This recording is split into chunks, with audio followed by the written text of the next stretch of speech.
And we are live. What up, guys? Good long time. It really feels like we've been gone for a long time. We kind of have been. But it's only technically been a month. It just feels very it feels like it's been a long time since we've all done this, not for Patreon. Emphasis on that, because we actually do this on Patreon pretty regularly now, but yeah, haven't done this. Well, I'll ever get a YouTube comment, side note, real quick, and it's such an old video, you're like, what the hell is this person talking about? Yes, yeah. But what was the comment? I have no idea. It was from my Shein haul, and the comments like, don't have big boobs, and I have the inverse. And I'm really confused, because I was like, did I talk about my boobs in that video? No, not that I remember. I don't remember that. I remember saying something about not being part of the itty bitty titty committee, but I don't recall anything else. They can't tell you what your boobs do and don't do. Like, the fuck? Someone in the comment section fought me on being a size 12, and she told me I was a size 8. And I was like, oh, baby, I wish. Listen. Yo, if she got that kind of skill where she could look at you on a video and tell you your size, sis, come to my house. Come tell me I'm a couple sizes smaller than what I really am. Make me feel good for a second. Because listen, 14s be fitting, and I'd be like, dang. I'm a smooth 18, 20 up in here, like too thick for the culture. I can't. I don't understand where people get off speaking so freely about other people's bodies. Like, I would never feel so comfortable. It's the internet. Comment on someone else's body. It just seems the internet has given people this false sense of confidence because they don't have to get worried about getting smacked in the face when they come at somebody sideways. This is true. I'm really not that skinny, and it's funny because a lot of people on BookTube think I am. Girl, and are shocked when I don't post full body pics. Neither do so I. When I do on the occasion, I think people are very shocked that my lower half is actually have very thick thighs and a booty. Yeah, you're like Little Miss Thickums. When we see the full body, we're like, okay. I'm so mad at you for that, but that is hilarious. No, but I look at it as like a positive. I'm like, that's awesome.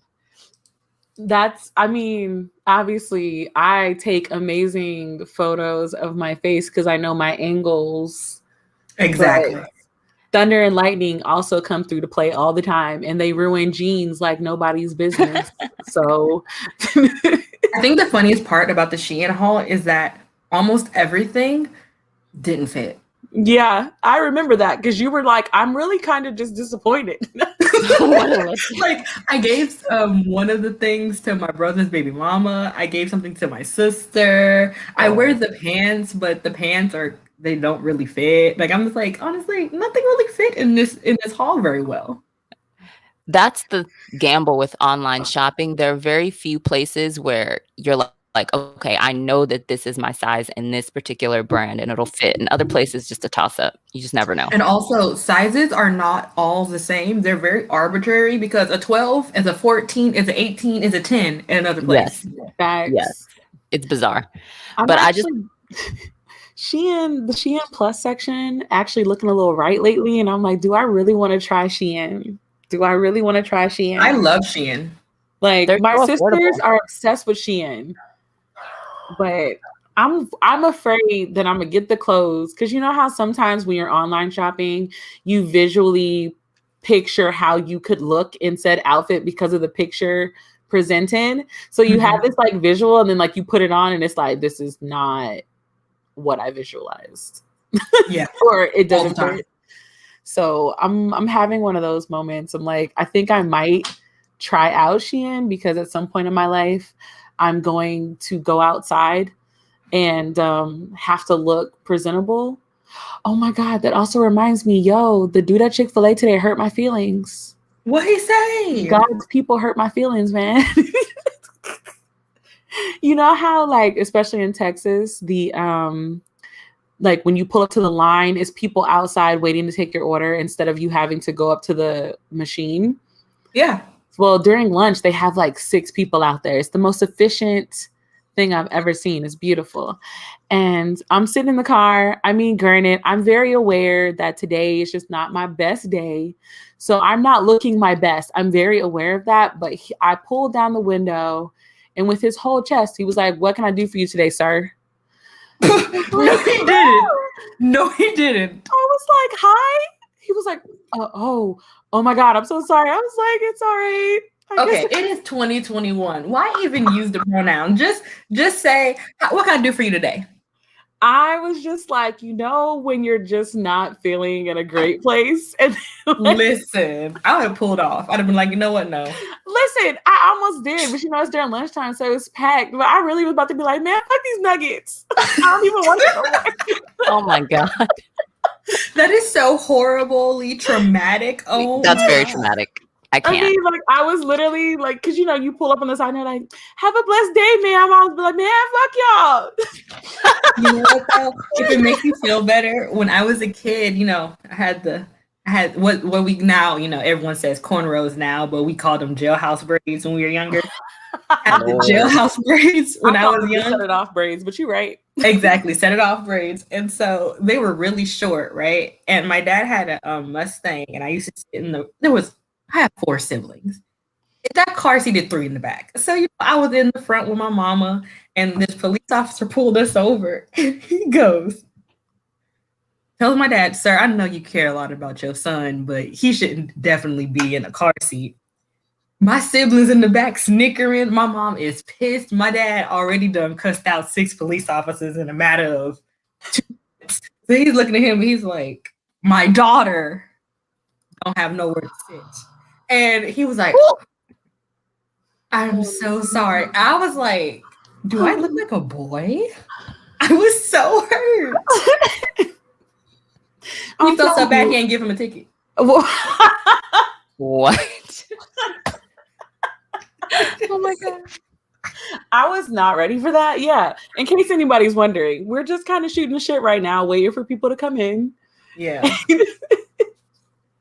But while we're here, how are y'all doing? How is your Monday? Was your Monday better than mine? I hope it was. Listen, your whole weekend have to be better than mine because my baby sister's birthday was Saturday. And if y'all have baby sisters, y'all know that they're just like the princess of the family. And when I tell you she made this whole weekend about her, child, she probably listening. She know I don't care though. So hello, pig, if you listen. I cannot. I also just enjoy talking crap about siblings and being like, I know they listening and I still don't care. Her boyfriend always says, my favorite thing about Troy is there's nothing ever fake about her. If she says it, she gonna say it straight to your face. And I'm just like, I guess, but I mean, I ain't gonna talk shit. I'm gonna just say it. I mean, is it really talking shit if you say it to their face? Like, I consider it good criticism. Yeah, because she really got to get out of this spoiledness. But you know what though? I hats off to her because she'll be like, "Oh, y'all know I'm spoiled, so y'all better come correct." And I'm like, "Oh my God, Christina." I mean, that's really the energy that I walk around with too. Because I'll be like, "What you won't do, my dad has already done." Yep. I'm spoiled, and I'm okay with that. Man, I think that's a perfect segue into tonight's topic. So, welcome to Black Prose Podcast, everybody, where Black lives, Black voices, and Black stories have always mattered. And tonight we are talking about online dating. And of course, it's a very general topic, but here at Black Prose, we keep it blackity, blackity, black. So we're going to be talking about our experiences as Black women dating online and also what it's like dating during this panini. So I love that there's like a billion different names for. I almost said panoramic because I'm looking at the word panoramic. Pandemic. But I don't know who started that, but whoever did, thank you. Please, thank you. Brightens up my day at the weirdest times because somebody be like, "We out here in the whole panini panoramic." That, and whoever gave COVID a gender and is like Miss COVID, I love that. I saw it too. Again, whatever we got to do to make it feel better. Like Miss COVID, Panini, Panaramic. Y'all know it all. It all started on Black Twitter, I'm sure. Where everything originates. Basically. So here's a good question to start. What is the number one thing that you put on your dating profile that is always completely ignored? Don't ask me, is my real name Troy?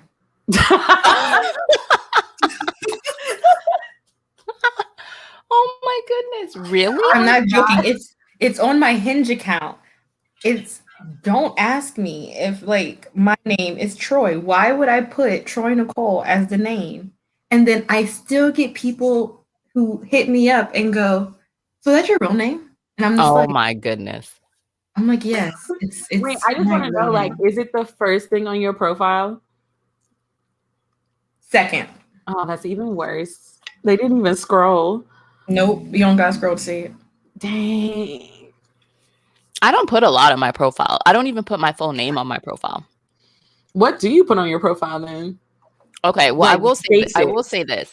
The one time I did put my full name on my profile, this guy messaged me and like was like, is your name pronounced like this? And he wrote the exact pronunciation and not the Americanized pronunciation, the actual Nigerian pronunciation of my name. And it freaked me out so bad that after that, that's literally never happened in my entire life. And so it just freaked me out so bad that my thoughts just started spinning. I was like, does he watch my YouTube videos? Like how, where, what? Is he a linguist? What's happening? Did he live in Nigeria? So it freaked me out so bad that that day I went and I just changed it to O. So now it just says O. It doesn't say my full name. And I did not respond to him. I was freaked out. So because he took the time to make sure he properly pronounced your name, it freaked you out? This is why I say the bar is in hell. No, but seriously. Okay, so if you have gone by your American pronunciation of your name pretty much since you were 7 years old living in America, no one's ever been able to pronounce your name correctly. And then all of a sudden, some random man on a dating website phonetically types in the Nigerian pronunciation. I'm sorry, y'all. That's crazy. What if he was Nigerian? He wasn't. He was a white man. I tried. I really tried. I was like, oh my God. And I felt that because I think he was trying to, connect with me and he was trying to be like, I care. And I felt that, but it also just freaked me out because I was just like, oh my God, why do you know this? Like nobody has ever known this before. And oh my gosh. It's happening now on Tinder. Why? I mean, a Tinder of all places, but facts. That probably would have made me have a moment too. Like, this is Tinder. This is way too much care on Tinder. My mind just started spinning. You know, like that SpongeBob meme? That was me. I was shook. That one's only making me laugh because I'm always just like, no. I always tell them, don't ask me for body pictures. Ooh, that's a good one. Why is that on mine? Because I'm like, why? Like, no, like, I'm not sending you a body picture. I'm not, or they'll be like, send me pictures that you don't have on your profile. Wait, why? What? Yeah, I've gotten questions like that before. I'm like, that's not how this works. Like, no. Period. So that's actually on my profile. Like, I will not be sending you extra photos. Oh, you know what else I always have on there that people completely ignore? Which one? I'm super lazy and introverted, and that will not change. And I always get people who are like super into the gym, super into being outdoorsy and camping. And I'm just like, and wanting that in return. And I'm like, either you just didn't read anything that I put down, because like on Hinge specifically, you can answer questions. I'm like, you did not read a single thing, and you just saw my face and probably just went like to every girl you saw, because there's no way you legitimately thought I was going to be your gym buddy. My favorite is when you say that you're not looking for like a hookup or that's not what you're looking for. And then someone matches with you and then you go to their profile and it's like, just here for a good time. It's like, okay, what the heck? Or my favorite ones is like their profile specifically says that like they're not here for relationships. So then they hit you up and you're like, but your profile says you're not here for relationships. So no, thank you. And then they'll be like, but I mean, we could talk. I mean, and see where it leads. Where is it going to lead but to hell? You've already stated your intentions. Like, I don't like, once I read it, you can't tell me it's different because you took the time to write it. You know what though, Brittany? Like, that's one thing I kind of learned from both you and Troy is just to be upfront about things, because I feel that as women, we sort of feel timid about being honest about what we're looking for in a relationship, even if it's not on a dating app, even when you just meet somebody out in the real world and they ask you out on a date, and you know that first date is always very interview-ish. I've always felt, and I think a lot of women can relate to me, kind of afraid to just be bold and upfront and be like, I'm looking for marriage. I'm not looking to just date around. I don't want just a boyfriend. I would like to have a husband. I want a family. Like, to be so upfront and just, especially when you really are interested in the person, we have this like idea of, oh, I don't want to scare them off, or but that's because we were told that that's what would happen. Right. Like, and how many times would they look at you crazy? Like, you asked him all that on the first date. It's like, no, I was thinking it though. It's like, well, don't scare him away. It's like, no. Yes. We're always getting that advice from like female friends and things like that, when really we have to change our mindset. And this is something that I've started embracing recently, especially because my only option now is online dating because I don't feel safe going out quite yet. But we have to change our mindset into thinking, well, actually, that just eliminates guys that are just going to waste our time. And there's no one has time to waste. Like, time is precious. So just be upfront. And if they're not about that, then that just takes them out of the running. Yeah, it just means like you devote less time. First of all, by stating your intentions, you also understand like you yourself, what you're looking for. So you're less likely to settle for something that's almost something that you might like, probably because he's cute, versus being like, oh, he's cute, but like he only wants hookups. I'm good.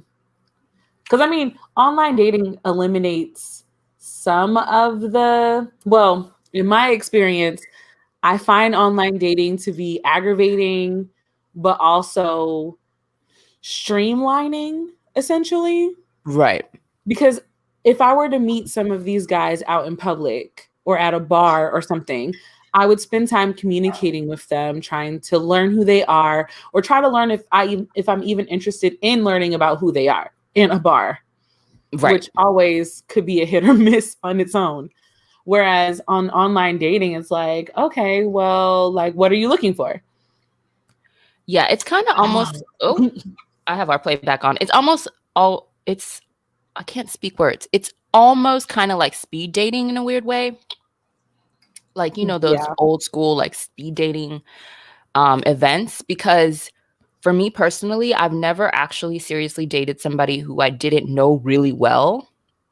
Like, usually it's like a friend that turns into a relationship. So online dating is new for me because these are all strangers. You don't really know them that well. Actually, don't know them at all. And then it's like trying to get that conversation started and trying to get it flowing, because you also know that they're probably also talking to a whole bunch of other girls too. You're not the only person they're talking to. So it's trying to maintain that flow of conversation and that interest when you really don't know the person that well. So you don't really care that much. Right. You're not that invested. So it's just kind of like, okay, well, what are we going to talk about? You know, and it's very generic until something breaks the ice and you connect on some type of level that's deeper than just, how was your day? And, you know, what are you going to do this weekend? And blah, blah, blah, blah, blah. But you have to always start with those mundane, boring questions. And that's why it kills me in profiles where they be like, I don't do them boring conversations. I'm like, well, what conversations do you do? Because like, I don't know you. So what's considered a boring conversation to you? Because pleasantries, I thought, was just how you start the conversation. I'm not just going like, what do you expect us to do? To send you a message? Like, are you a person who wants to get married? If your answer is yes, please respond back to this message. Right.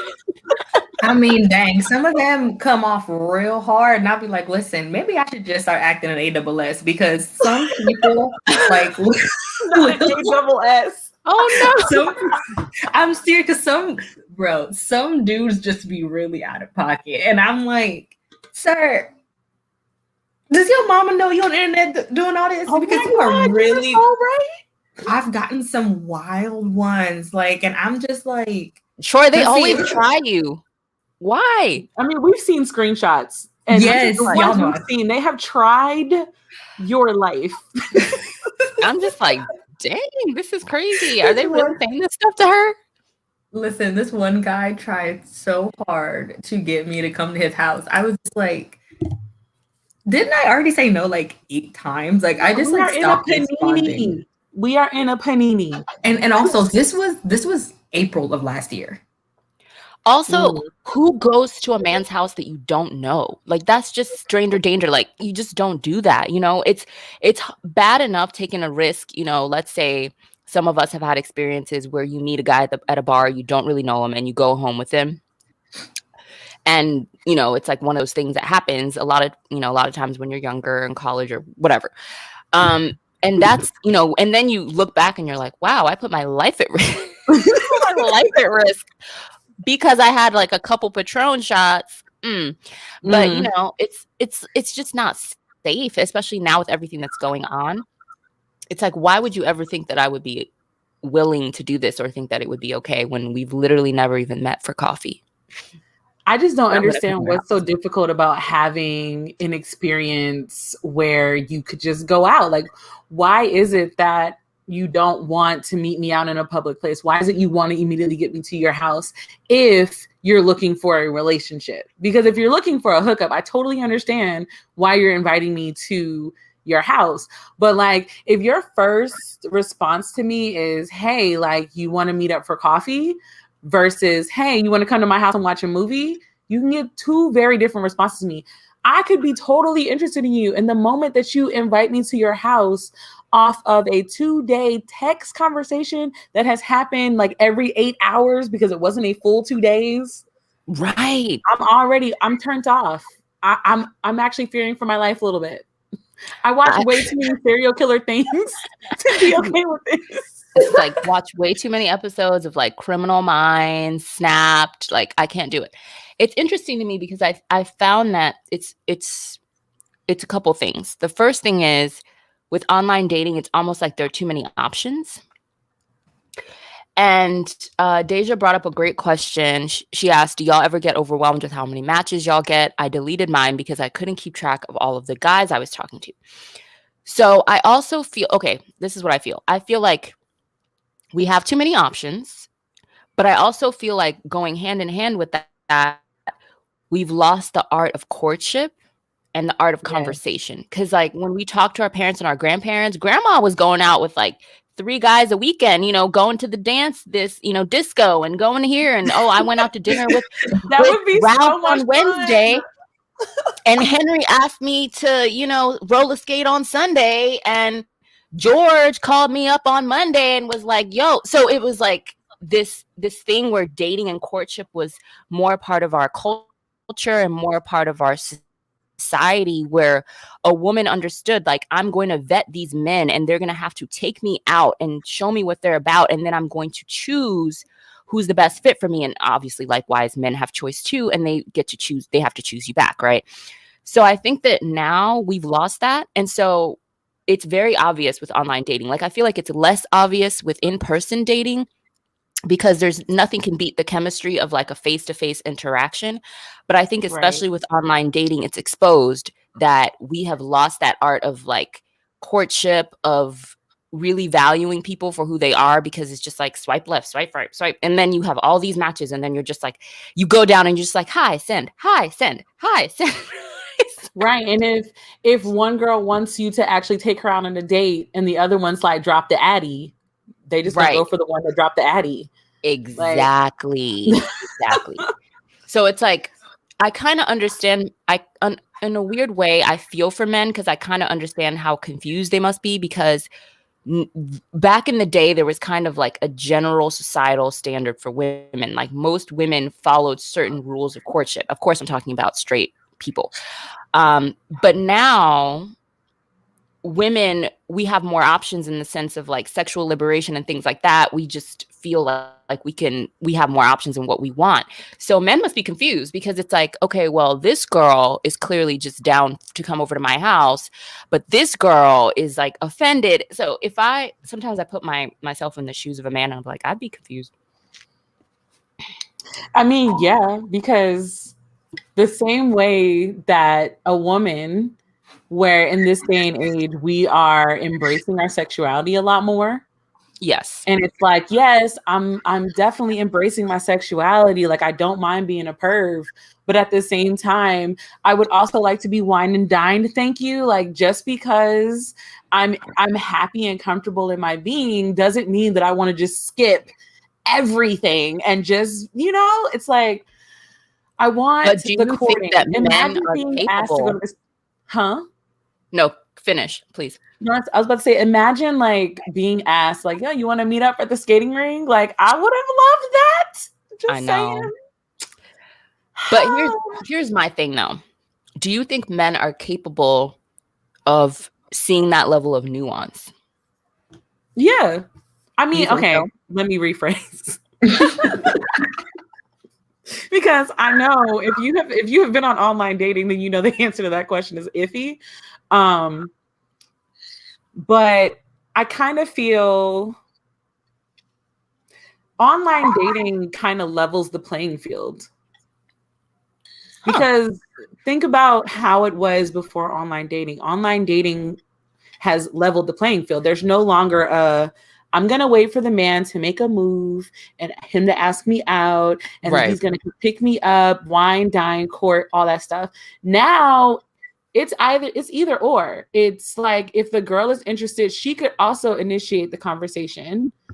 Or we could sit here and wait for the guy to initiate conversation. And the guy doesn't feel like he needs to initiate conversation anymore because there are females who are more forward and already doing all of that. Right. So like the field has been completely leveled in the online dating world where it's like, I don't have to try anymore. You think I got to try to get with you. I don't have to get with you because old girl is already throwing herself at me. This is so true. Yeah. And that's why I'm sorry. Go ahead. No, go ahead. No, I was going to say, and I think that's why it's so hard to form a genuine connection because everybody's on different track. Like everyone's throwing different signals. Yeah. And that's another thing is that, like, okay, if you want to go on online dating and find hookups, there are plenty of men, women, non-binary who are okay with just going and hooking up. That is fine. What's annoying is then if you try to talk to me and talk to me and talk to me, and I already made it clear that I'm not sleeping with you, and then you keep trying and pretend that, oh, I want a relationship. And I'm just like, and I'm getting the vibe. I'm just like, come on now. No, you don't. Which go find someone who does. There are plenty of people who will sleep with you online. Like, I don't get it. Like, what's the lie for? Like, bro, I'm not doing it. I think that's the part that still cracks me up because I'm like, we've already established where we were. I said no thank you, and I think it might have been the no thank you that made you think you needed to quote unquote try, and that's not where the trying should be going. It's like we've already established this. Like, I am looking to be wine and dine. I want to go on cute dates. I want to be the person that is told that my reservation is at 9 and here's my dress. You know, like I want all of those things. And I have actually written those kind of things in my profile before. Because I wanted to see, like, because I was like trying to describe like what I was looking for. And I was like, I am looking for an actual courtship. Like, I want to connect mentally and have very lively, engaging conversations. I want to have experiences. I want to be taken out. I do not consider a movie on your couch an idea of a date for the first 6 months. Like, I went way extra One, I just wanted to see what was going to happen because I think by that time I had gotten online dating burnout and I was real close to delete. I got to the point where I deleted all of my online things. And I just remember the responses that I got from that were just so weird. Really? Yes, because there were some that felt like they needed to tell me that I was being unrealistic. Of course. Because, like, why does a guy need to do all of that just to get with you? Which, in my personal opinion, if you read that and felt like you were doing all of that to get with me, you had completely missed the point anyway. Absolutely. And then the other ones, it was like, well, yeah, I mean, I don't mind doing that, but like, how long do I have to do that? What? Oh my God. Okay. What do you mean, how long? So this brings up something very interesting because there is a very controversial YouTuber that I've actually been like binge watching a lot of his videos recently, Kevin Samuels. Oh, wow. Of course. Who hasn't? Who hasn't? And his perspective on this is very fascinating because he, I guess in his mind, represents the male perspective and how a lot of men think. So as women, we're like, how dare you like commodify me in that way? Like, oh, how long do I have to put in time whining and dining you before we can get down to the brass tacks of things? Oh my God, I forgot about this part. He was literally like equating how much time he put into to like how much of a woman's body he deserved to have, essentially. Yes. He was like, oh, my time and me spending money on dinners and is an investment. And I want a return on my investment. And I need to know when that investment return is going to come in. You can't give me an open-ended date and be like, oh, I don't know, whenever I get comfortable. No. Tell me, is it 3 months? Is it 6 months? Is it 2 weeks? Is it that's like this is wild. So I was like, are we really doing dinners for Are we talking stocks and bonds right now? Yes, apparently. Look, apparently, according to him, this is how men think. They think I'm putting all of this into you. What am I going to get out of it? And when am I going to get this? So I was like, this is very fascinating because men and women think very differently, and that's obvious. But I'm very, very curious to know how accurate this is because, obviously he's talking from an online personality point of view. And I actually wanted to have this conversation with my brothers because I was just like, because I know for a fact one of my brothers is not like that. I can't speak for both of them. I just know for one of my brothers for a fact he doesn't have that type of mindset. I actually know men. I know men who think like he does. Oh, of course. But to me, he's not looking for a relationship. He's looking for a hookup. Because there's no way you can tell me that you're looking for a lifelong relationship or you're looking for a long-standing relationship and then ask me what is the equivalent amount of whining and dining to me opening my legs. Like that, there's no way you are looking for any type of relationship and being like, well, I done took you to this place, that place, when I'm getting it. What? Right. Well, so you really out here just playing, you just pretending, doing everything you got to do just to get the vagina, and then you just going, what you gonna do after that? The thing that it keeps coming down to and back to for me is that so many people now, and not just men, women too, from what I've noticed, don't really value relationships. They don't value true connections with people. Like when you were talking, Brittany, and you said, I want to mentally connect. I want to have interesting conversations. I want to go out to dinner and like we close the restaurant down because we're just talking. And it's very hard now to find those types of connections because it just seems like that type of connection is not really valued. People are looking for instant gratification. People are looking for situationships and they're looking to have open, like ended situations. And that's all good and well if that's what you want, but it makes things harder for people who are looking for something a little bit more, a deeper connection with just one person. It makes it so much harder. Yeah.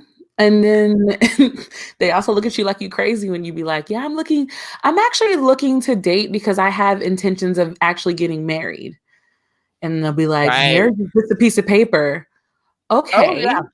You don't have to get the piece of paper, but I want it. So like that's what I'm looking for. We're just on two different planes. It was nice talking to you. But I mean, like, why do you need that? Like, if y'all are healthy and happy together, like, why do you need a piece of paper? Okay, well, if I'm happy and healthy with you, why wouldn't you want to get that piece of paper? Because that piece of paper is a legally binding document that not only protects me if something were to happen to me, but also protects you and gives me the ability to help you if need be. So I think it just, I mean, it comes down to just what your value system is, which is why it's so important to be compatible with somebody. Because if your value system is you value marriage and that's what you're trying to build, that's the foundation you're trying to build a life on, and someone else's value system, they just look at it as a piece of paper, it's never going to work. Right. Two fundamentally different lines of thinking. This is why I have no problem stating these things when I like, especially online dating. I don't mind stating these things right off the bat. It's like, have y'all watched the videos that have like circled for the last few months on like, you know, the black side of YouTube about basically they're calling it the baby mama pandemic, about how more and more millennials and older Gen Zers are, rather than getting married, they're getting pregnant by their boyfriends and just becoming baby mamas because the man in question will then cheat on them, break up with them, and then go have 6 more baby mamas, right? And the conversation is always about how marriage has kind of, for our generation and excuse me, Gen Z, has kind of like deteriorated a little bit. Like you see more and more people not getting married of our generation and older Gen Zers who are above the age of 18 not getting married anymore and instead having children in their early 20s, sometimes in high school, and proceeding to not get married. Okay, these are my thoughts. And I have several. I've thought about this for a while. And I think that if you don't have positive representations of marriage in your life, it's not going to be something that you want to do. If the marriages around you, including your parents, including family members, siblings, friends, if you see the marriages around you and let's say the people in the relationships are miserable or they're just there for the kids or there's a lot of fighting and there's a lot of negativity and maybe even abuse and all those types of things, then it makes you not want to enter into that union because it looks like something that is basically going to either ruin your life or make you unhappy or make you feel trapped. So I think that's part of it because we have to admit that the generations before us, like the divorce rate is insane. And I also think that a part of it too is that I think people are scared. I think someone made this comment, are scared to enter into these relationships because of what they've seen.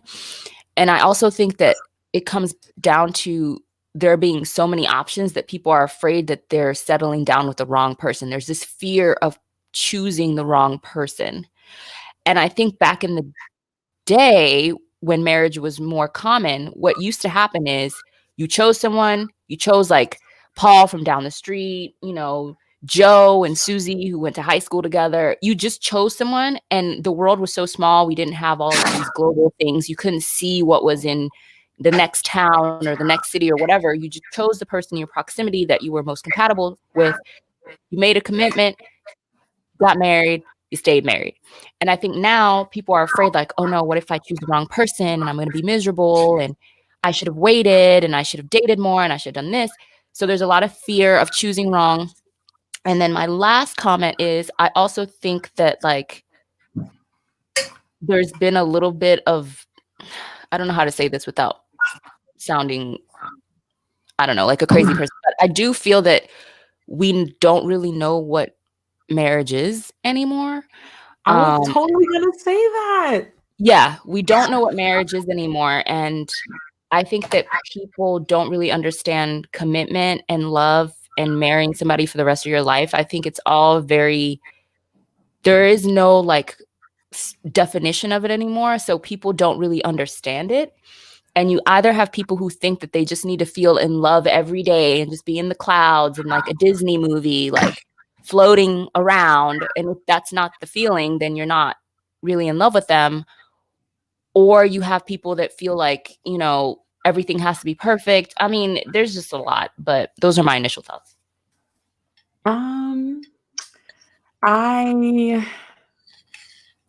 So I do agree with you in the parts of, there is some fear tied behind this idea, but I think also in our time, we've recognized that there have been some problematic things with the way that marriage has been portrayed in our previous generations. So for example, we had our grandmothers and grandfathers who were married and been married for forever, but grandpa also had a second family that nobody talked about and nobody recognized. And we knew it hurt grandma, but we didn't want to say anything about it. Mm-hmm. Like, we also know that there are marriages where women have been taught to endure and to stay in a marriage, and their kids are witnessing their mothers being beaten all the time, but for the sake of marriage or for some convoluted way that we have built it in our minds that we must endure these kind of things to not be alone, it has presented this idea in our generation where it's like, I don't want to do that. Like, if that's what I have to do to be married, I don't want to be married. Like, we do not get beautiful examples of that kind of commitment. And the definition of commitment is also evolving with the way that we are growing as people. Well, the people that actually want to acknowledge these kind of things. So it's like, I might want to be married, and I do understand what marriage actually means, but I also want to be able to have that conversation with my partner when I do find him. But I also recognize that there are a lot of people, like I know some people, they have perfectly healthy relationships in their family, and they just choose not to be married because they said that's just not for them. Exactly. And there's no negativity, there's no trauma behind their decision. They just decided that that wasn't the thing that they wanted to do. And I also feel that that's also really good because there are other forms of commitment.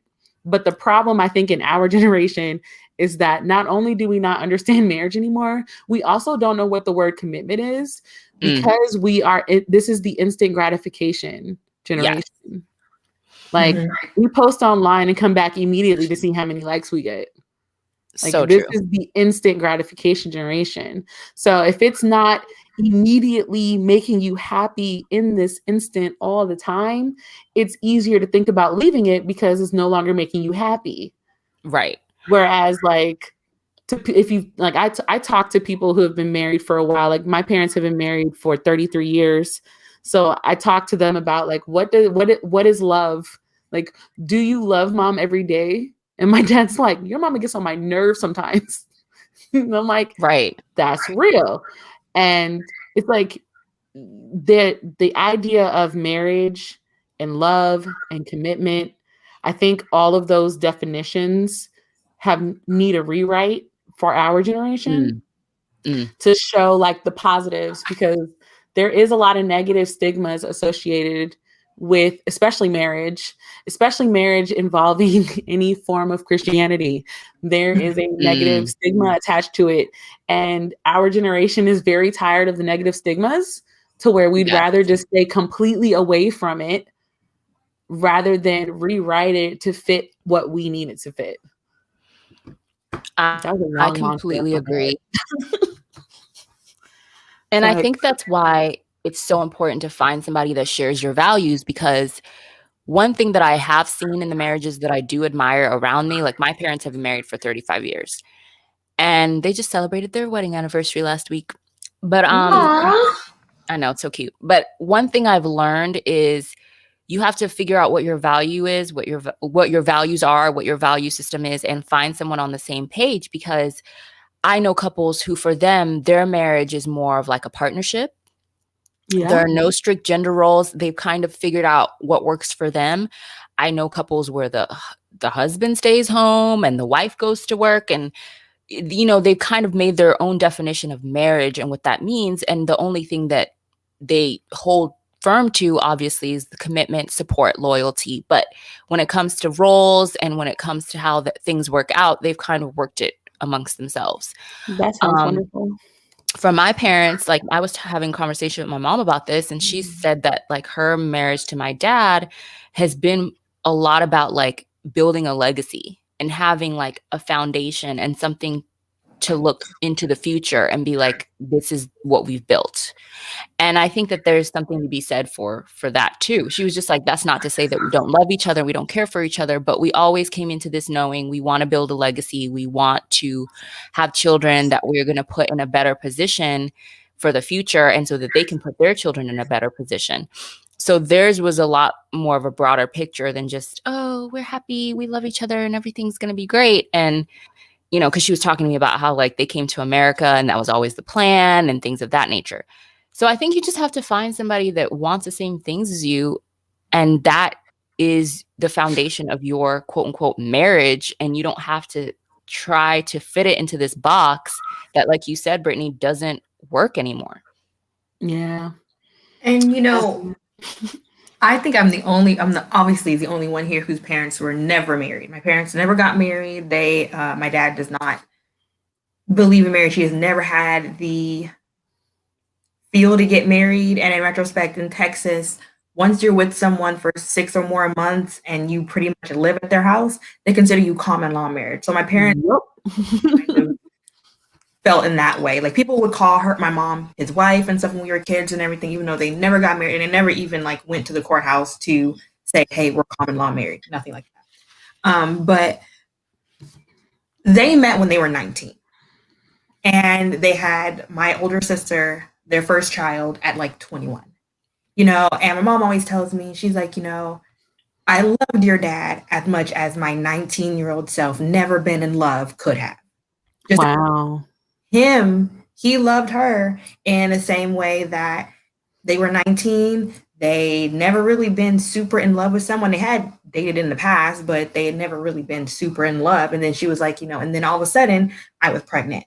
And then back then it was just, you got pregnant. Okay, well, you're going to stay together. And so I stayed with your dad for another, I think 15 years.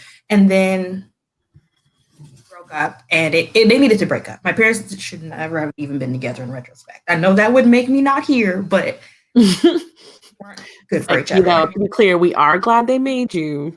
Yes, I am as well.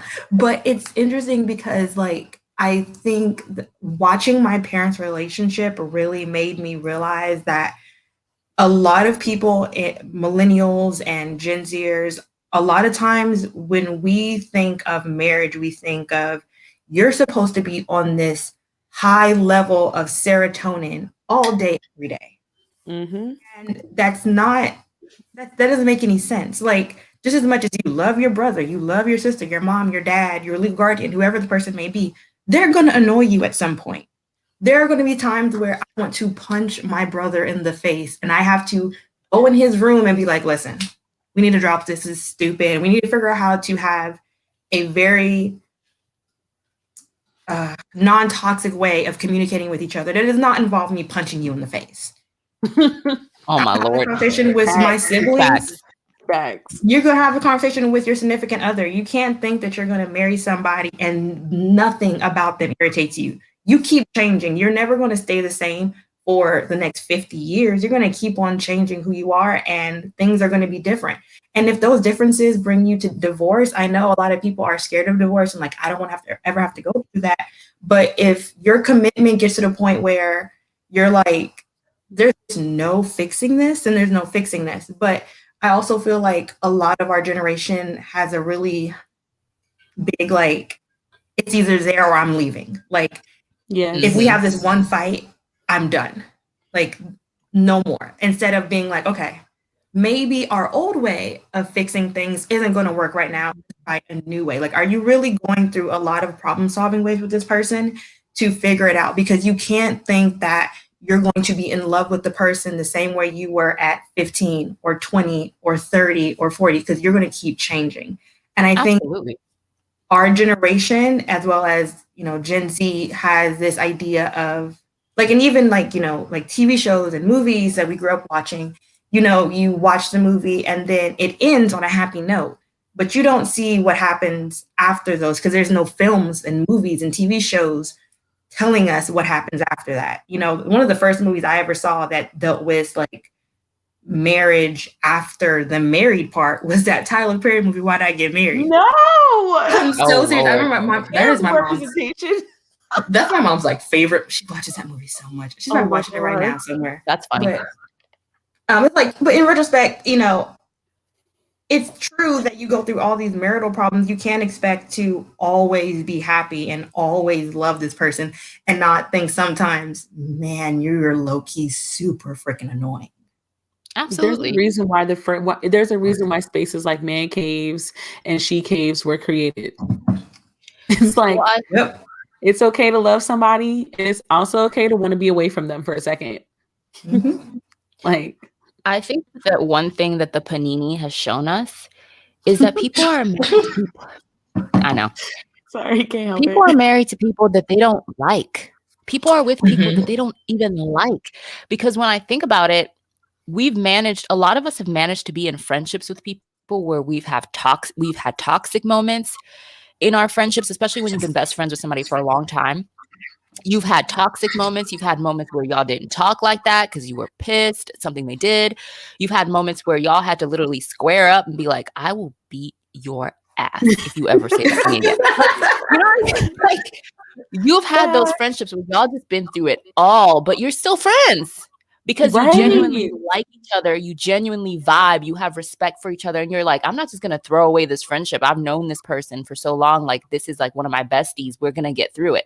How come we can bring that energy to a friendship, but we cannot bring that energy to a relationship or to a marriage? It's so crazy to me. First of all, so people really out here marrying. People really out here marrying and being in relationships with people they don't even like, and they wouldn't even want to spend a Saturday night with, just chilling. And then they wonder why their relationships aren't working out. And they wonder why. It just blows my mind. I'm like, so you can be in a friendship with your homegirl or whoever for 25 plus years. Y'all done had moments where she snatched you up at the family reunion. This happened. You know what I mean? Like, you dated her ex-boyfriend and y'all didn't speak for 2 months, yet y'all are still friends. Y'all are still besties, but your man doesn't put the toilet seat down for the 8th night in a row and you're done. However, I do want to point out that is a very traumatizing experience to go to the bathroom at 2:00 in the morning and fall in the toilet. Let's not think that's not traumatizing. That is traumatizing. That is traumatizing. Oh my goodness. But y'all know what I'm talking about. Y'all know what I mean. You make a good point. WOC reader just reminded me of something else because, they're from Louisiana. They're Louisiana Creoles on my dad's side. So I grew up Catholic. Listen, for that whole married in the eyes of the Catholic Church thing. Oh, Lord. I'm a whole confirmed Catholic. I ain't getting married in the Catholic Church. I promise you I'm not. That's not.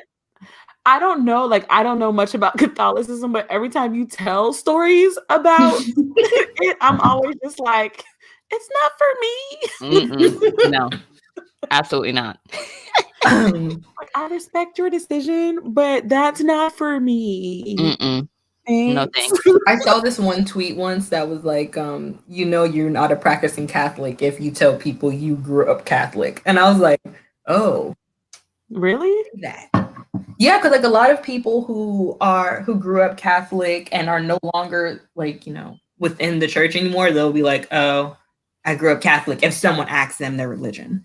Right. Oh, it's basically saying I grew up Catholic, but I ain't Catholic now. Mm-hmm. Basically. That makes sense. I have a lot of family members who are still married because the Catholic Church says they do not believe in divorce. And I'm like, that is an example of unhealthy religious standards put on marriage. That is a perfect example of such. I feel like that's a whole nother podcast. No, we're not. We don't do religion here. We don't go deep diving into religion because that'll be 4 hours later. And we don't have the time and energy for that because listen. Okay. I'm not going to say that. Oh, but here was a question I saw earlier in the comments where I don't know who said it, but they were talking about how sometimes women are not comfortable speaking up for themselves. I'm segueing this back into online dating because we went into a full marriage rant and I love it.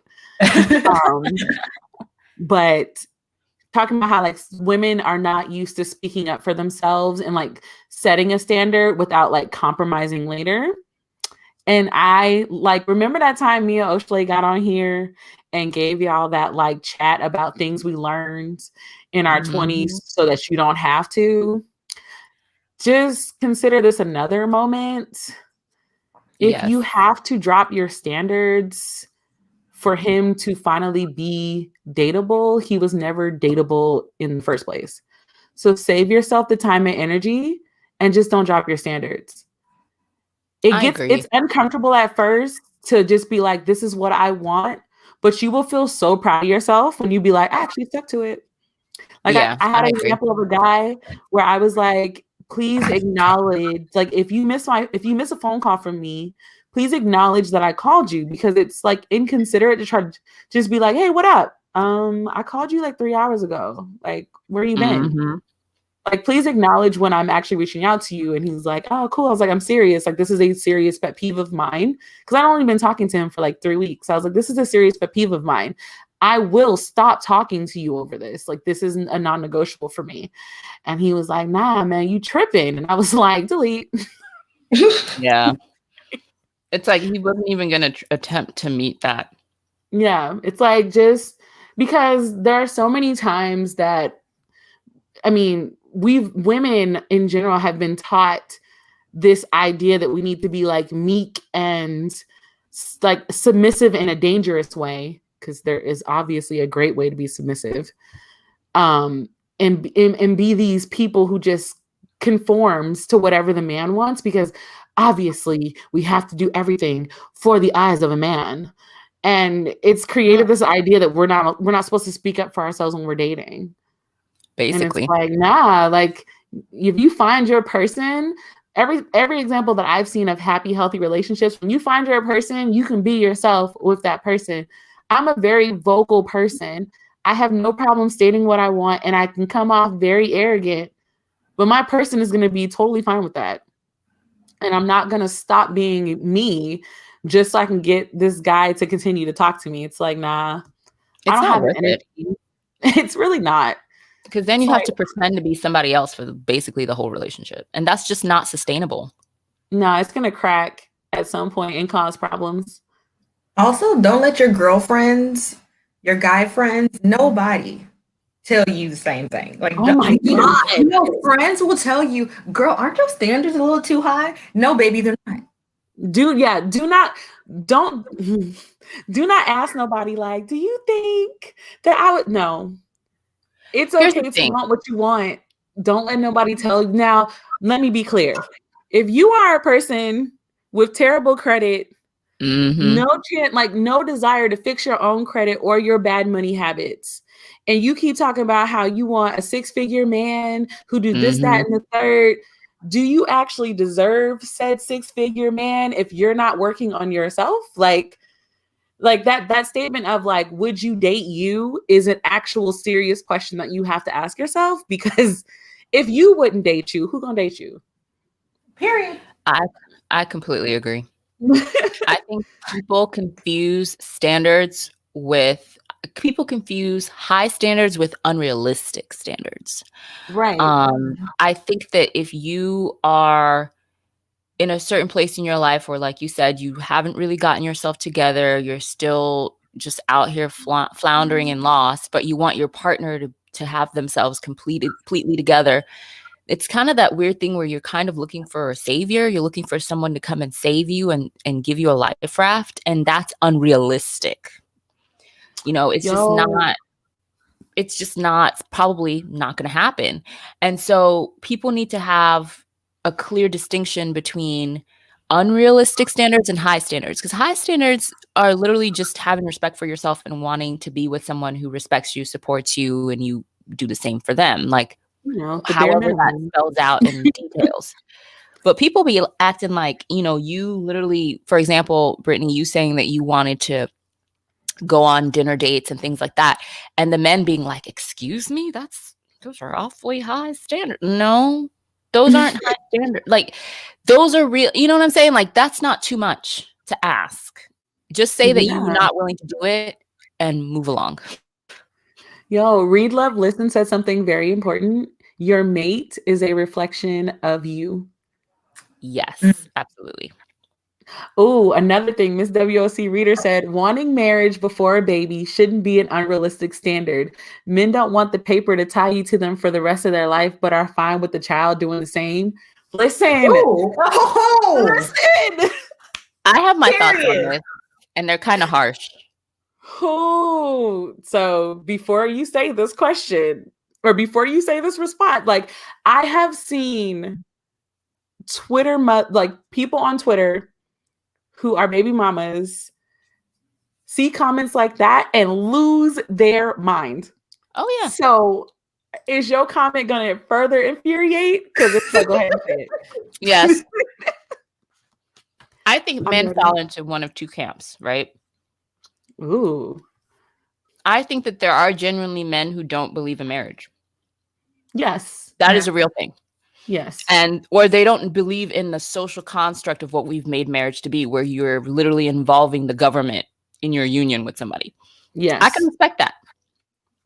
That doesn't mean they're not going to be any less devoted to their partner or be a good father. It doesn't mean any of that, right? Right. But I also feel, or there are men who feel this financial pressure that they have to be at a certain standard of life before they get married. I know men like this, where they've been with their girlfriends for 2-3 years, they have a kid or two, but they're like, no, I want to give her the wedding of her dreams. I want we are going to save and we're going to wait until I'm at where I want to be financially, and then we're going to get married. I want to get her this ring. I want That's also a thing. I don't want to down men, because I do know men like that. But I also believe that those men are in the minority. I think the men in the majority, if a man is willing to father a child with you and not marry you, that means he's not really willing to be in that child's life, okay?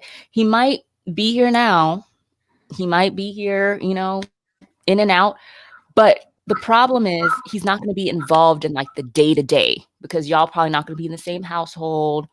He's probably going to miss a lot of stuff. If you do end up getting like a custody agreement, they're not going to be able to see their child on a daily basis unless they go to court and fight for custody and such and such and such. But I just don't think that those men have thought it through, and they're not necessarily willing or able to be in their child's life like that. That's my belief. I really think it's true, because if they were thinking, oh my goodness, I want to be able to see my child daily, I want to be able to help him with homework and this and that and the fifth, they would, if not get married, at least live under the same roof as that person. Minimum. Piggybacking off of that, I'll add one more thing that I've realized about our generation specifically, and even older generations, is that a lot of men don't know anatomy or and wholeheartedly believe, oh, it's okay, we can do it, I'll pull out.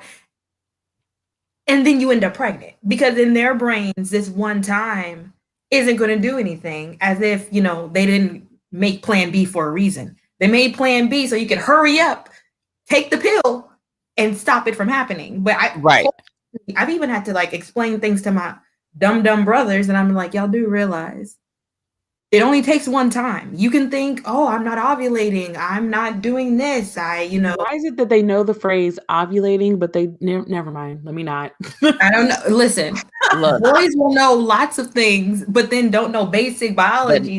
You have unprotected sex once, you can have a child. I want to piggyback off of this too, Troy, because if we're going to hold men accountable, we also have to hold women accountable too. Period. And I feel like there are women out there, they know their boyfriend doesn't really want a child right now for whatever the reason is. And they still go ahead and like, I don't want to say trap them, because that feels very Listen, there are women who think that by having a baby, they make their man stay. So we can just call that what it is. There is a section of them. Like, let's not sugarcoat that. And there are women who think if we're gonna hold a baby, they're gonna get what they want. But we're not talking about them right now. We're talking about the other ones. The other ones. Right. The other ones. So I feel like we have to hold women accountable as well. Like, why are you so willing to, because at the end of the day, you know what it is. You might want to lie to yourself. You might want to live in denial, but deep down, you know what it is. You know how solid or not solid your relationship is. You know how stable this person is in terms of them, wanting to be a father at this point in their life, et cetera, et cetera. Can they afford to have a child? Like, so many things go into it that I think, and also people, women are like, oh, we were in love and it was a moment, but it's a whole human being. So at some point, logistics have to come into play. So I think that women need to be held accountable too. Like, this is also a choice that you made. And it's fine if you accept that choice and you're like, okay, I accept the choice. I'm going to be the best mother I can be no matter what. But you also have women who like want to cry tattoo tears and whine and complain. And it's like, but you knew what it was. All of Future's baby mamas. I'm serious. 1 or 2 baby mamas cool, but you baby mama number 11 mad that he don't want to claim his child, sis. Ridiculous. What? Which one did he claim? Tell me. Listen, I just want to point out things. Like, y'all, if you choose to go out here, because I mean, this is an adult chat. We do know that some of the men who are the worst probably put it down in a very dangerous way, which makes some women lose their little mind. Cool. But like, get a friend to tell you use a condom if that's the choice you decide to make. Not Absolutely. All of Nick Cannon's current harem. Please hold. It's true. I'm gonna start banning WLC Reader from all of our chats.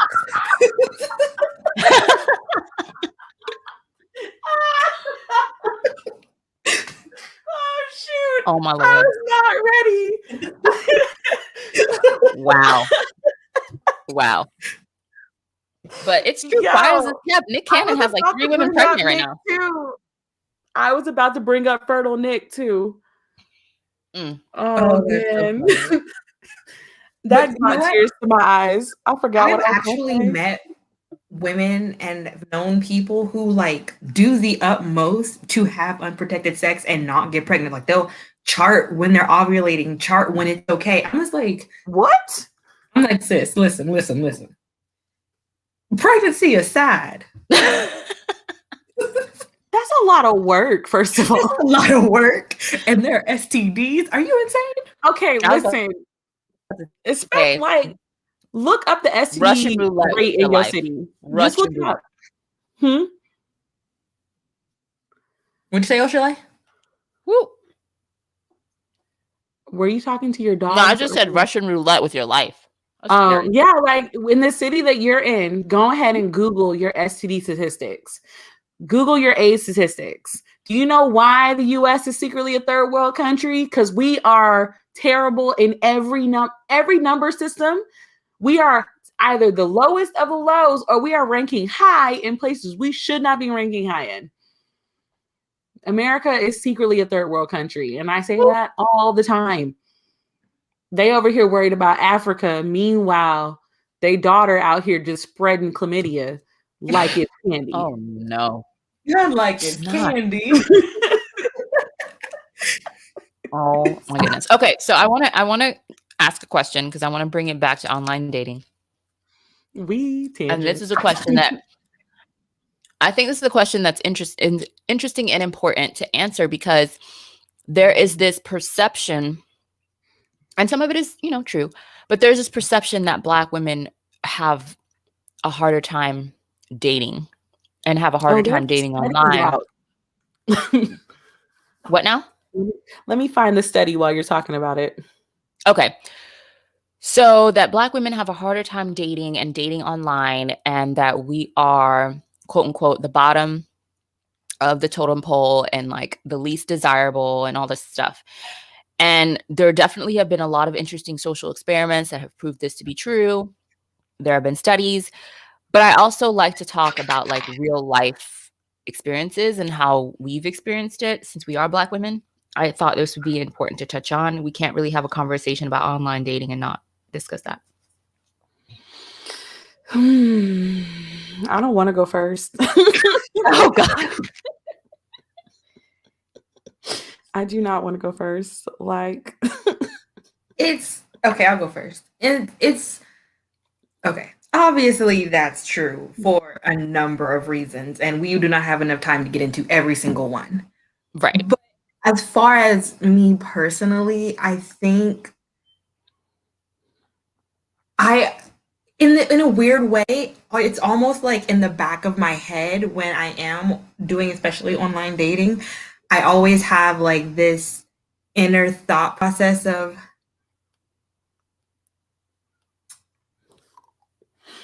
especially when it's non-black men, because the vast majority when I have people like me and stuff are black men, right?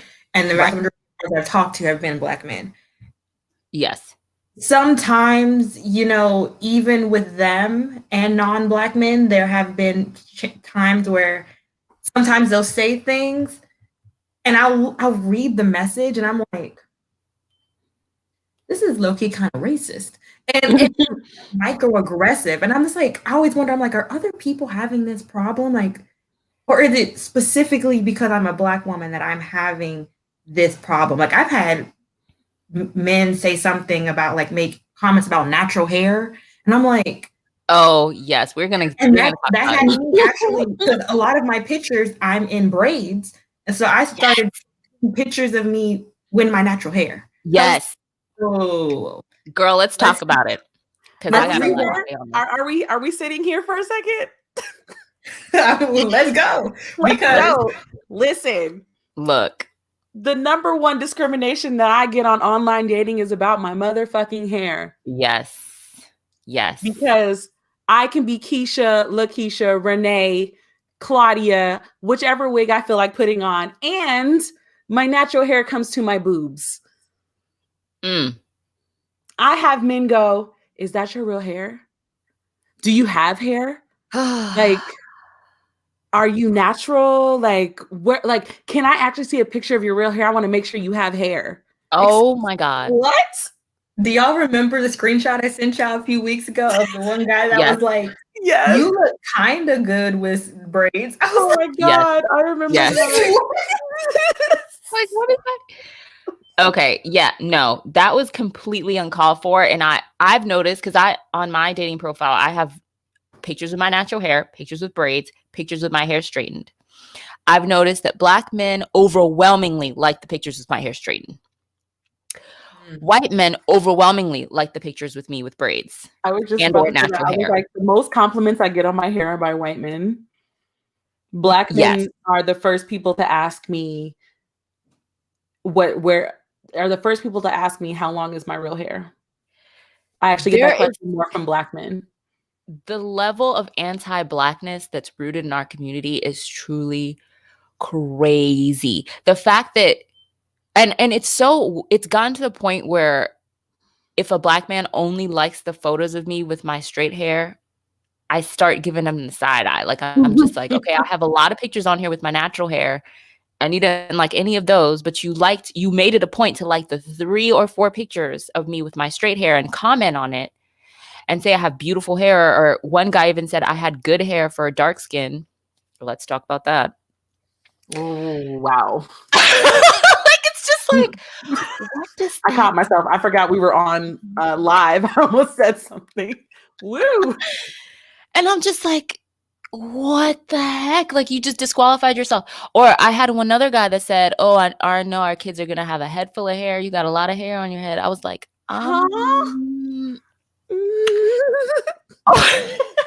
like, how do I respond to this? That's another thing. It's like, how, like, if I respond in normal Britney fashion to these statements, I would be like, nah, I'm good. Like, no, thank you. Plus, also, I started doing a thing where the only straight hair that I post on dating websites, it's not black. Like, my hair would be like blue, pink, red. I've purposely started doing that because they'll be like I've had one guy, he was like, at first I wasn't gonna like even reach out to you because like I saw that you like wearing weave and stuff, and I didn't know if you had hair or not, but like you did post a picture of your hair, so like I guess you just do it to change things up. Mind you, the picture he was referring to was also a wig. I cannot. So, but the hypocrisy though, because they say, or by they I mean obviously like some of them, not all. But they say, oh, we don't like weaves, we don't like wigs, please wear your real hair, wear your natural hair. okay, let me wear my natural hair. I wear my natural hair. It's like, oh, well, I would really love to see your hair straight, or I really like pictures of you with your hair straight, or oh, I loved when you had braids. Okay, pick a struggle. Also, you're out here thirst trapping and freaking putting hard eyes on Instagram models with a full-on Brazilian 16 inches. Like, what is the truth? Also, they be real quick to try to comment on our hair when they haven't seen a touch-up or a comb because all they wear are hats. Oh no! You went there. Listen, because men love, like, they'll be like, I want to see what you look like without makeup on. Bet, I want to see what you look like without a hat on. Oh! Because every time they're like, why is it you got 15 pictures of you standing in a mirror, a dirty mirror, with a hat on? You got 8 million hats and you over here confused about my lipstick? Let's see what your cone head look like underneath that. Damn. Like, I fresh face, natural hair wherever I want to, but I want to see what you look like without that hat, because men want to complain about women in freaking makeup. Let's talk about men with hats and beards. Also, I feel like the makeup thing can be a bit disingenuous because there's a difference between a woman wearing like natural everyday makeup that a lot of women choose to wear versus a woman who clearly has like contoured her face all to hell, is like eyebrows are arched to the heavens. Like, you can tell the difference between somebody going overboard with their makeup, whether it be, you know, stage like makeup or just like over the top makeup that people like to do. You would think that, but men always talk about how they want their girl to have natural makeup like Kim Kardashian. I'd be like, bruh, that she could point her makeup off her face, bro. Like, what? That's why I think it's funny, because they don't even know what they want. It's like, I think there was this one video of a girl, or maybe it was a TikTok or Instagram video, I can't remember, it was on social media, of a girl who had natural no makeup on. Oh my God, yes, I remember and her that. boyfriend was bragging on her and he was like, yeah, like my girl, she looks beautiful naturally. And the girl was like, I definitely have on contour, foundation, concealer, eyebrow filler, was her just screwing up his whole brag. She was like, first of all, there was work put into this face. You will respect this work. You clearly don't even know what a no makeup face looks like. Right. I'm like, I don't even know what it looks like. That's like, I get questions about my looks, my hair, or they'll be like, can I see a picture of your body? Oh, I had one guy legit say, oh, you must be a fatty. That's why you only have face pictures. No. Yeah. He was quickly blocked. But that one comment made me delete all of my online dating profiles for a long time. Oh no, Brittany. Because I was just like, say that to my face so I can bust you in your teeth. I'm like, you real bold behind this keyboard and scream, but I'm like, let's meet for coffee. Come on, let's meet for coffee. That is wild. The disrespect in that comment, it's just like, it's so much. Oh God. Y'all know what I've gotten? And it took me a second. I reread it and I was just like, wait, huh? I only have one full body picture on my profile, and it was like weird. And this one guy said that I had a body like a sister, and I was like, what? Huh? I was like a sister, like a sister. Body like rereading like a sister. And how was sister spelled? Sistah. And I was like, oh. I was like, okay. Wait. I have no words. I was like, wait, is he saying that? So basically, I'm not joking. I had to sit on it for a minute. I was like, is he saying I'm a non-Black girl with the body of a Black girl? That sounds like what he said. Did he think he was not what he was saying? I sent it to my best friend, and she was like, "Girl, please X him." And I was just like, do I really not look Black to me? And that was the first. I think he thought that you were either. Good. Oh no, please go ahead. I was gonna say that was kind of a first for me because normally I don't have too many black guys think that I'm not black, and it's typically non-black people that always assume that I'm not black. But he was black, and I was so confused. I was just like, I'm like, even if I look quote unquote mixed or biracial, I'm just like, I at the very least would have to be half black because I at least I was like, yo, I'm getting off of. I literally, y'all, I gave up online dating. I literally. What a mess. Listen, you and me both. I like if you no, I'm not doing it right now. I don't have the mental capacity because I often get ghosted when I'm having regular conversations, and that junk be hurting my ego. So I'm taking a break. It do be regular conversations. Yeah. And I think that's the problem is that I think that the feeling behind it is like, oh, there's always another girl. Oh, there's always another girl. Oh, there's always another girl. And as women, we have the same attitude too. I'm not saying that as women we're blameless and perfect, but it's like, oh, there's always another guy. And so because that is the attitude towards online dating, people, you do get ghosted a lot. Conversations do all of a sudden stop when you ask somebody a question and they just never respond. And you're like, okay, well, I guess it's been 3 months. They never responded. So unmatched. Like everything is so cavalier and nobody really respects people's time or emotions on there. So it's one of those things where you really can't get invested in it. Like you kind of have to just, I almost look at it as like practice. Like for me, I'm like, this is like a practice because I don't really like enjoy this. I prefer to date in real life, but at least it's keeping my conversation skills sharp. It's keeping everything like going until can actually be back out in the world. If something great were to come of it, that would be a surprise to me, but it's not going to be something I expect to happen. Here's a question from Read, Love, Listen. Pre-Panini, what type of dates would they ask to take you on? Coffee dates? When I was doing online dating, I did a lot of coffee dates. Yes, a lot. I got people to ask for boba ones, and I was like, ooh, I would actually do this. Yes. Oh, I even had a date once. I had a first date where we actually met on a Thursday to go to the free museum to walk around and just talk. That was actually one of the best dates I've ever had. That's cute. Right. And it was free. How about that? See, yeah, I started online dating during the pandemic just because I was like, I'm bored. Mm-hmm. Oh, yeah. I never got to actually physically go on any because, you know.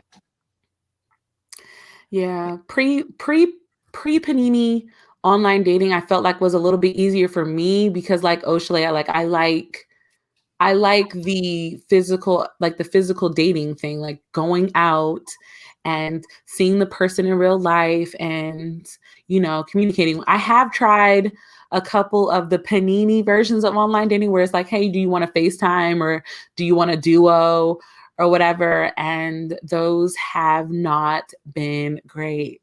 Okay, can I just say this about the FaceTime duo thing? Please do. For me, FaceTiming or video chatting with somebody is very intimate. I'm not going to FaceTime or video chat with someone I do not know. Like, that's just not going to happen. And when it's like forced upon you or when you're like, oh, I guess I have to, it makes me resent you a little bit because it's like we've literally had one conversation or two conversations and now you want a video chat. Why? But it's like, because of the pandemic, the video chat is the equivalent to y'all meeting for coffee. No, basically. It's not. No, I know, but like, I know that to us, it feels very awkward because we only FaceTime like our loved ones and friends, but like, that's the trade-off is like FaceTime, Zoom, that kind of stuff. Like I've done Duo and I've done Zoom, and Zoom felt less personable, if that makes sense. I would prefer Zoom than like I tried Zoom and then Zoom felt like I was like on an interview. On a job interview. Because if you think about it, when you FaceTime people, it's from your house. Like it's very personal. It's just like, yeah, like I found like a blank wall and like I set my camera up and like I sat to where he couldn't see anything in my house. Like it was basically like just a white wall and me. That's hilarious. And it was just so awkward because I'm like, I FaceTime like my sisters and my family. Like, I barely wear pants when I FaceTime. And now you want me to FaceTime you? Exactly. It just feels very intimate. And it's like, it's just a lot. And it's, for me, it also makes things awkward because then you're like, okay, now I got to find the best camera angle. Now I got to get my little like stand out and put my phone like, oh, on crap, my he wants stand. to talk. You better ask me to talk pre-bonnet because once the bonnet goes on, I'm definitely not talking to you. Right. And it's like, do I look okay? Okay, let me make sure my shirt like is not too low cut. Like it's just a lot. It's a lot. Yeah. I miss real, like, I guess I don't know a better phrase. I miss real dating. It's like if I still have to be out here in this dating world trying to find mine and trying to find my mate, then like, can I at least go back to stressing out over finding the right outfit to match the purse that I just bought because I just bought this bomb lipstick and my girl's egging me on as I'm getting dressed with this new wig? Like, can I get that excitement back? Because I have no excitement when it comes to like dating right now. And part of it is the panini depression. And then a part of it is just it doesn't feel like it's real. It doesn't feel real. It feels very disconnected. And yeah, I definitely agree with you on that. I do. It's so weird because it's like I never thought that I would miss, like you said, stressing out about like what outfit to wear and all that kind of stuff. It's like you never really thought that you would miss it until you don't have it anymore. And it's like, oh my gosh. You know what's funny? This is going to sound so weird. So like, you know, thunder and lightning, my thighs. In dresses and skirts, they really are like a thing to deal with. And chafing is not fun. And I was cleaning out my bathroom cabinet and I found my chafing gel and I busted out laughing because I was like, dang, I have never seen a full tube of this. That is hilarious. It's like when I was dating, that just stayed in my purse because I had to, you know, like, right. You think about like all of the things that you did when you would go on a date. Think about like the process that women do when they get dressed up to do something. Like we haven't had to do that at all. Putting on a bra makes me want to roll my eyes right now. I know. I would always do like 100 squats before I left. See? The 100 squats. But why 100 squats specifically though? What does that do? It just activates your gluteus muscles, make sure everything's sitting up properly. I stand. I love that. I love Oshale. It works. And then you wear heels and it's just like, boop. Like, yep. Bruh, I used to I'm dying right now because that's what I'm saying. It's like you think about all them ridiculous things you used to do. Like I used to literally decide what was my best angle in case we took a photo together. Like I knew I needed to be on. Like I would practice my poses in the mirror. Like I knew which pose I was going to do. If it was like the upper part of my body, if we were doing a full body, I knew that I needed my front leg to come out slightly. Like, oh my God, I was that person. You know what? I got something my sister does, and she may actually kill me, but I find it so funny. Hates that she has really flat feet, so she won't wear open shoes at all to hide the fact that she has flat feet. Yo, and I'm always like, pig. It's not that deep. She's like, no, bro, no one's gonna see my duck feet. And I'm just like, no. I'm just like, okay, sure. Yo, Stephanie brought up a good point though. God. Like I too am afraid to put on heels right now. I too am afraid. Oh, game over. I'm gonna have to relearn. Like my ankles are gonna be like, what is this? Yeah. I mean, I've already acknowledged the fact that I no longer know how to do my makeup because I tried to do my makeup a couple months ago and it took me an hour and a half when it used to take me 20 minutes. That 20-minute makeup thing I used to do. I don't know who she was. Gone. But she was a bad bitch because I cannot repeat that now. I was like, wow. And I kept messing up. Like my eyeliner was all jacked up and smeared and like all the tips and tricks that I used to do that were just so quick and like habit. I'm gonna have to relearn. So I don't even want to know how I feel heels like are I gonna just need to go. put on some ankle weights and just start walking around with ankle weights, but like walk on my toes. Like I need to start training my feet or something. I don't know. Cause like on TikTok, you know how they keep showing the girls that are like you going out for your hot girl summer and then like they just fall completely over when they put the heels on. Yes. That I feel like that would be me. Oh no, not Read Love Listen talking about some kitten heels. I rebuke in the name of Jesus. No. Listen. You know what Shirley said, I rebuke. Kitten heels are never gonna be okay. Listen. Ever. If I see somebody in 2021 and 2022 walking around in kitty heels, I'ma just nod. Girl, you'll get there. You'll get there. Because I'm gonna start off in wedges. I'm not even gonna pretend like because I mean I was looking at my shoe closet and I have these booties that I love. They are also 4.5-inch heels. And I was like, nope, you go ahead and get back in that box. Let me make sure you wrapped up nice and tight because I don't know when I'm gonna wear you ever again. Nope. So like, this might be a little sacrilege in this conversation, but I don't own heels. That's not really sacrilege.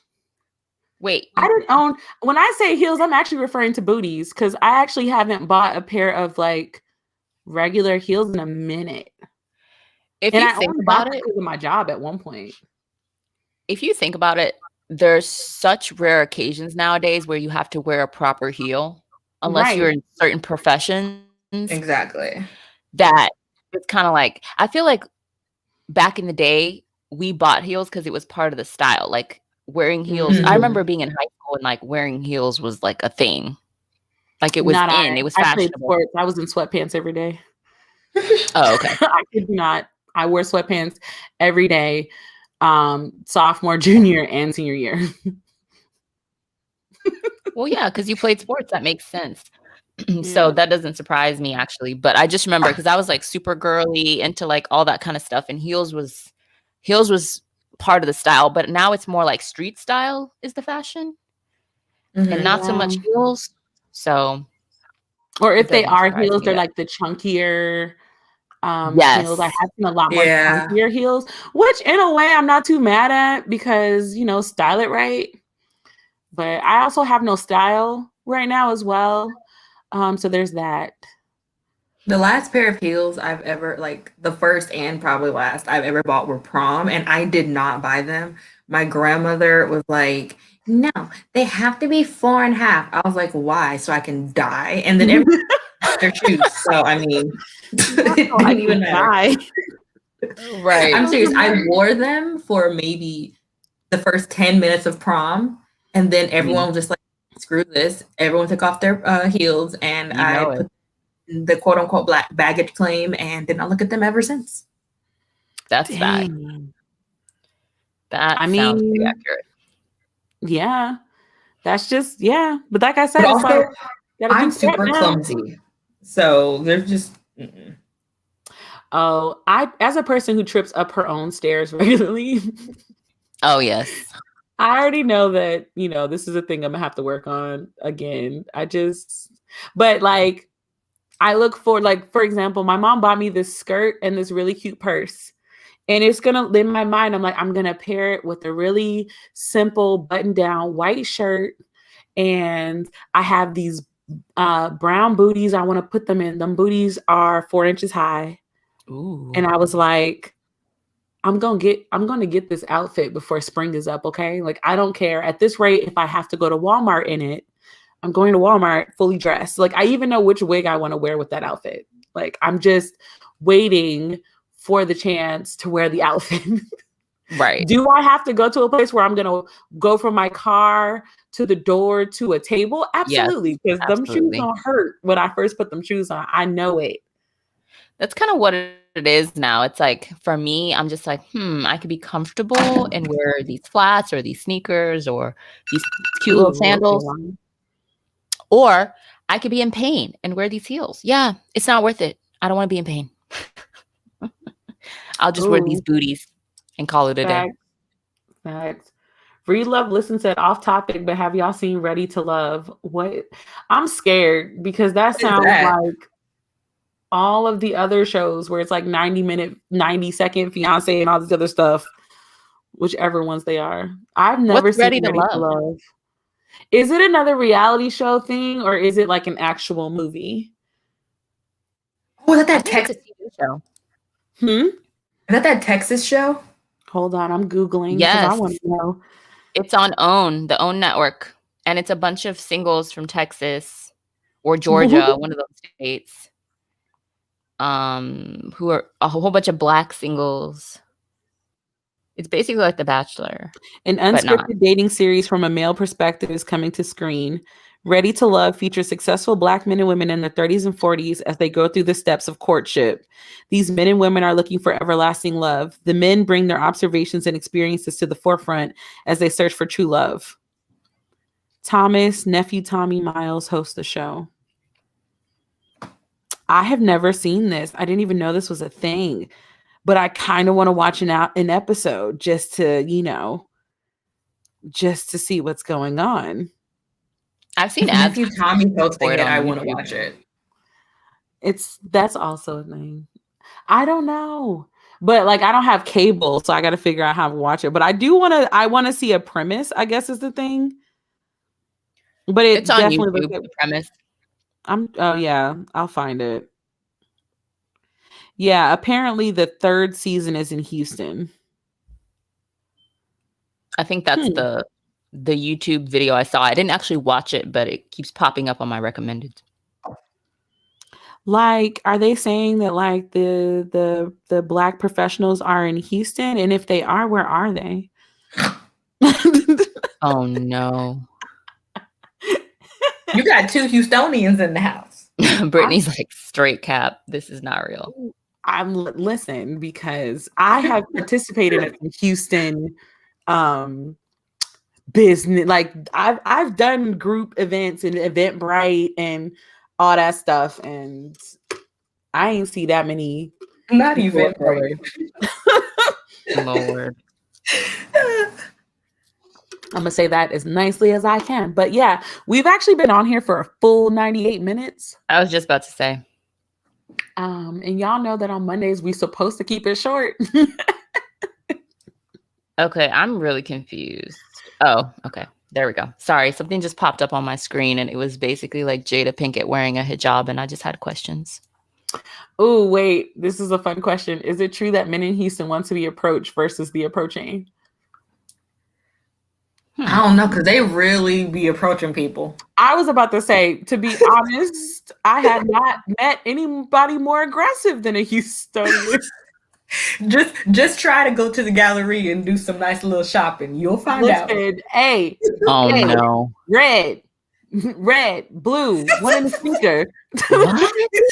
Red Converse.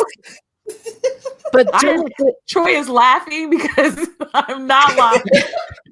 But this is the thing I've never been able to understand, because when I lived in New York, this used to happen all the time. Don't men understand that is scary? Like nothing about that is appealing. Like you're not going to be like, oh yeah, me, yeah, like no. It's just really funny because they always just like pick out something very like random that you have. Like gold bracelet. Sir, how'd you see the bracelet? Unbelievable. Please leave me alone. Yes, Read, Love, Listen. They are those. Oh my gosh, you've had men follow you around the mall. That is worse. That's terrifying. Because at that point, I'm about to go into like JCPenney's and be like, can I go to your back room? This man is following me. Or like get real loud, like, why are you following me? And basically take off running. Yeah. If you think you're crazy, they scream back. That's so if he screams back, immediately run somewhere safe. But like more than likely, you acting like a crazy person will get him to back all the way off. Can I tell y'all a story about this? Oh, yes. So it was my freshman year of college. I just moved to New York. I'm naive. I'm like 18, 19 years old. And my dumbass decided to walk home. Okay. So my dorm was in like not Union Square, Washington Square Park, like 8th Street. If you're familiar with New York, then you know what I'm talking about.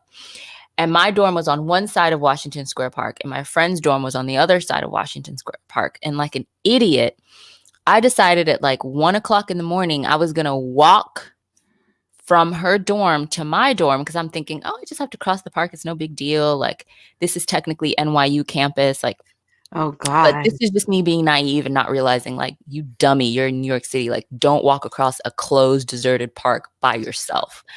Just trying to be on SVU. So I start walking and someone starts following me. And yeah, sure enough, it's this guy. And he starts following me. And it's obvious that he doesn't have great intentions. So your girl starts speaking in tongues.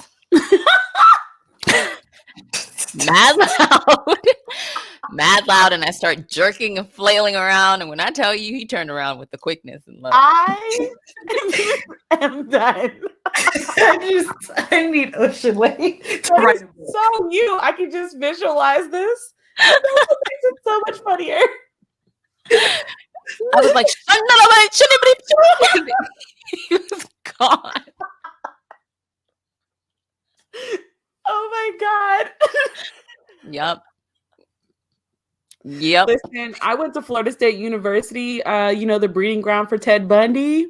So I didn't know that walking around foolishness. In fact, Florida State actually has a system protocol set up to where you can call in this number at any hour of the night.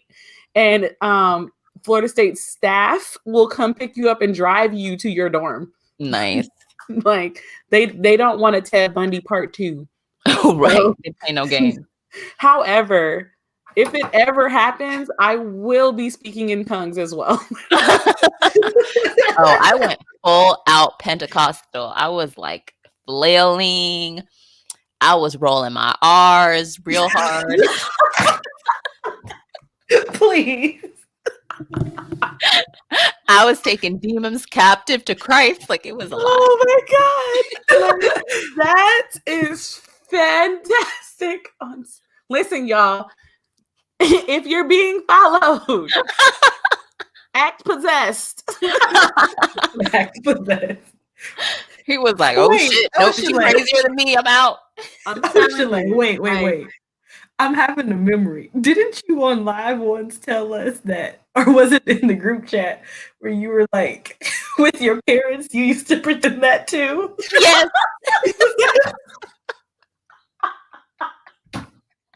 It works. Oh my God. It works. They were like, wow, she's so spiritual. She's so close to the Lord. Yep. You're going to hell. Oh, God. Snap. I'm deceased on a spiritual level now. Like, also, like, I want to reiterate this again and again that, like, ladies, it's also okay to carry a switchblade. That's also a thing. Switchblade. If you don't carry your keys correctly, we can have a whole safety conversation on the next Big Sister chat. But yes. I got a rainbow switchblade. Her name is Halo.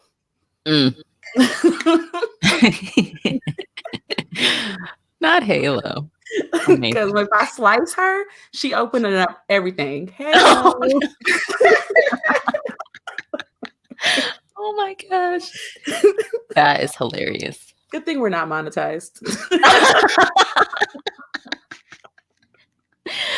No censorship here. But yes. Well, on that note,